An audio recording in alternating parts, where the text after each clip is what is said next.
बच्चों, जैसा हम लोग पिछले टर्न पर बात कर रहे थे कि माल्थस की जनसंख्या सिद्धांत के बारे में क्या क्या मान्यताएं थीं, उसके क्या क्या सुझाव उन्होंने दिए।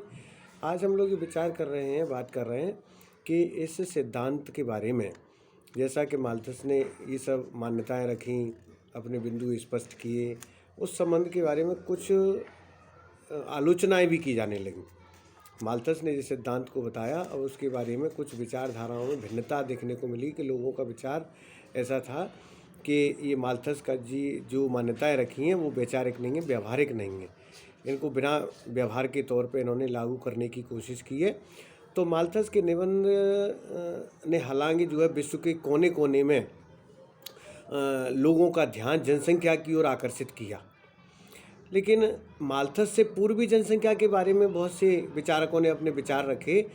लेकिन माल्थस एक ऐसे व्यक्ति थे जिन्होंने कि इन छिटपुट जो विचार इधर उधर जो बिखरे हुए थे, उन विचारों को एक सूत्र के रूप में पिरोने का काम और एक सिद्धांत के रूप में प्रस्तुत करने का जो श्रेय जाता है वो माल्थस को प्रदान किया जाता है।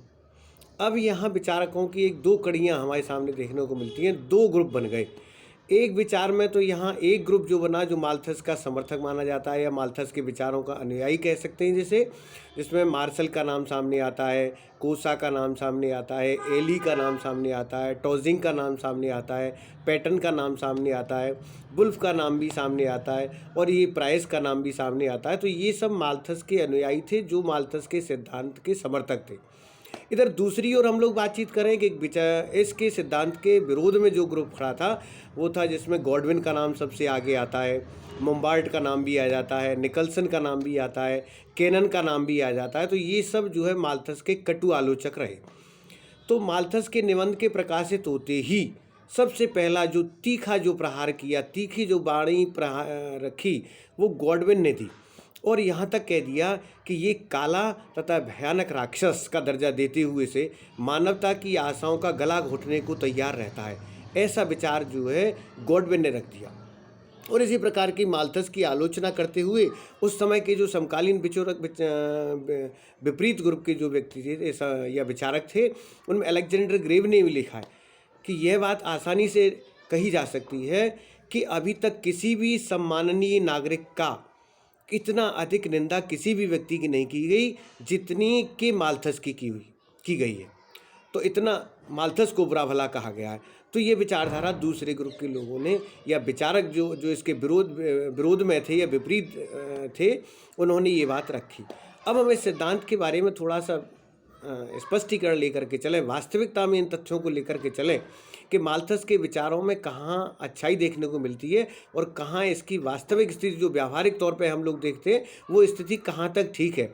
थोड़ा इस पर भी विचार करना पड़ेगा। और आज माल्थस की शुरुआत से ही और आज भी हम इस विषय की ओर बहुत चिंतन की बिंदु पर हैं, देश के विकास के साथ भी, विकसित देशों के साथ तुलना करने पर भी, कि आज हम जनसंख्या की वजह से, जनसंख्या वृद्धि की वजह से या जनसंख्या के इतना होने की वजह से हम लोग बेरोजगारी और गरीबी का कारण भी बने हुए हैं।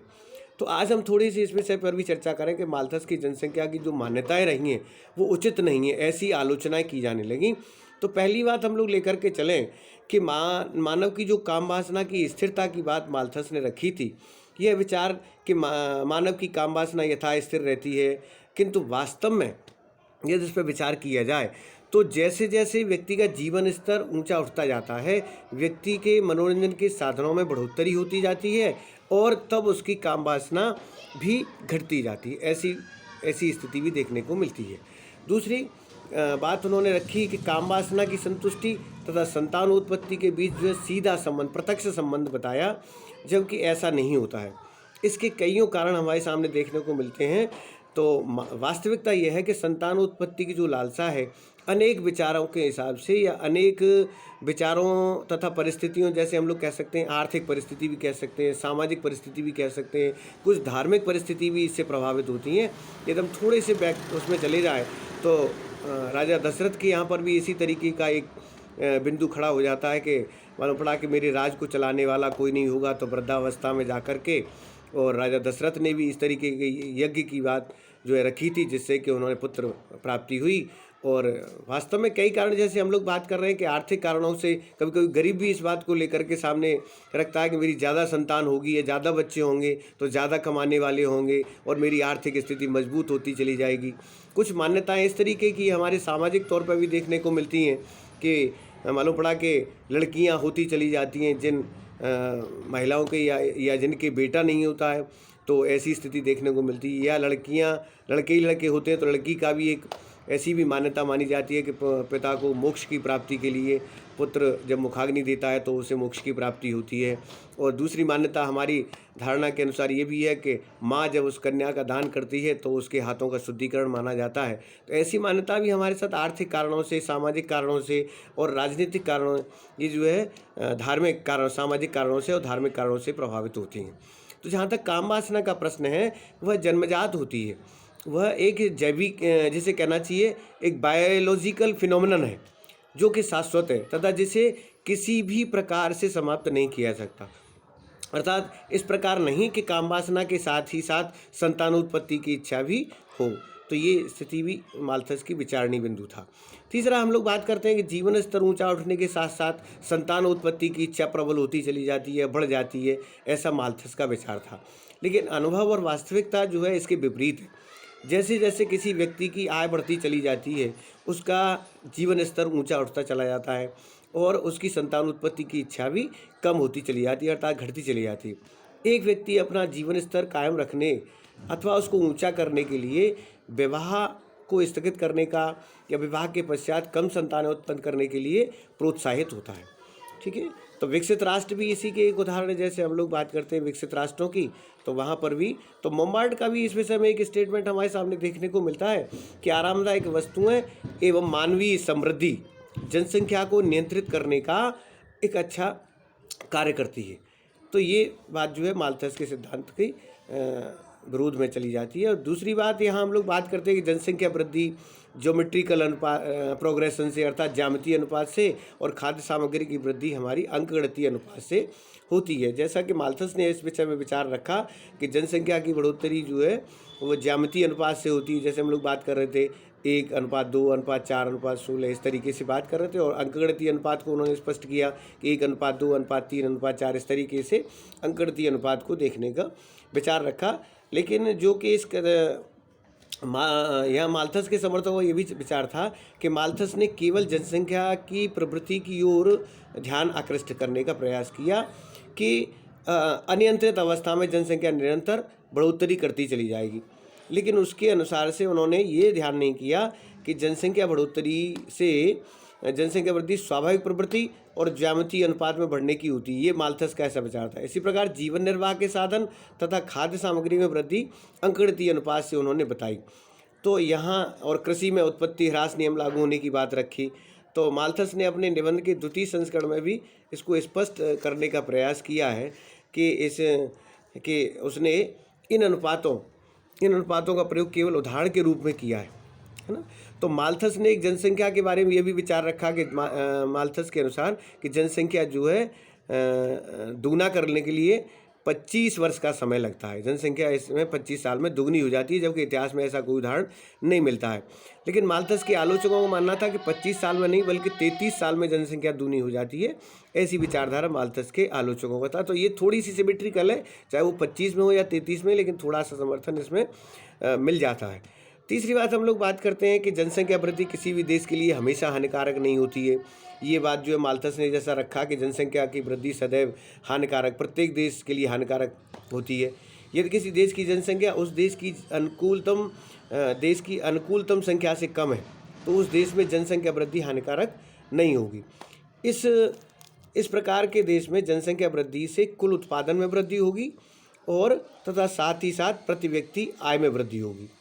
जनसंख्या की एक ऐसी वृद्धि देश के लिए हानिकारक नहीं बल्कि लाभप्रद मानी जाएगी। तीसरी बात, संयम का सुझाव जो उन्होंने रखा वो अव्यावहारिक महसूस होता है। माल्थस ने जनसंख्या नियंत्रण के लिए जैसे आत्म संयम का विचार रखा। एक सामान्य व्यक्ति की दृष्टि से यह सुझाव व्यावहारिक प्रतीत हो सकता है, लेकिन इस प्रकार के सुझाव को अपनाने से किसी भी व्यक्ति को दिक्कत होगी तथा परिणाम स्वरूप उसका व्यवहार सामान्य नहीं रहेगा। निश्चित तौर पर देर से शादी करने के साथ ऐसे वास्तविक तथ्य भी सामने आते हैं कि उससे स्वभाव में भी परिवर्तन देखने को मिलता है। हालांकि माल्थस जो था एक धार्मिक व्यक्ति था और उसने जो सुझाव दिया था वो धर्म सम्मत था। धार्मिक व्यक्ति होने के नाते वह कृत्रिम साधनों के प्रयोग की सम्मति भी प्रदान नहीं कर सका, लेकिन वास्तव में आत्म संयम का विचार सैद्धांतिक दृष्टिकोण से तो आदर्श है, लेकिन व्यावहारिक स्वरूप से ये अधिक कष्टकर प्रदान होता है। इसके बाद हम लोग बात करते हैं कि अति जनसंख्या वाले, एक बिंदु ये भी आया कि अति जनसंख्या वाले देशों में प्राकृतिक विपत्तियों का सामना होना जरूरी है।